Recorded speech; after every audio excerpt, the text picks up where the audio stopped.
ನಾನು ಹಾಕಿದ ಪ್ಲಾನ್ ಪ್ರಕಾರ ಬಜರಂಗಿ ಸಾಯುವವರೆಗೂ ಜೈಲಿಗೆ ಸೇರಿದ. ಆಮೇಲೆ ತಮ್ಮ ಜೈಲು ಸೇರಿದ ಅಂತ ಈ ಸಮಾಜದ ಬೀದಿಯಲ್ಲಿ ನಿಂತು ಹುಚ್ಚನಾಗಿ ಬಿಟ್ಟಿದ್ದಾನೆ ರಾಮದೇವ್.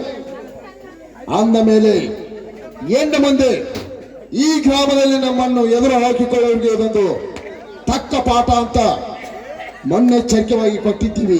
ಏನಂತೀರ? ಹಾಗೂ ಅಂತೂ ಇಂತೂ ಅಣ್ಣ ತಮ್ಮರ ಬಾವು ನಮ್ಮಿಬ್ಬರ ಹೊಡೆತಕ್ಕೆ ಸಿಕ್ಕು ಸರ್ವನಾಶವಾಗಿ ಹೋಗಿದೆ.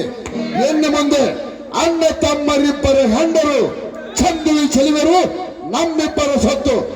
ಬನ್ನಿ, ಇದೇ ಸಂತೋಷಕ್ಕಾಗಿ ಪಾರ್ಟಿ ಮಾಡೋಣ ಧಾರಾಳವಾಗಿ.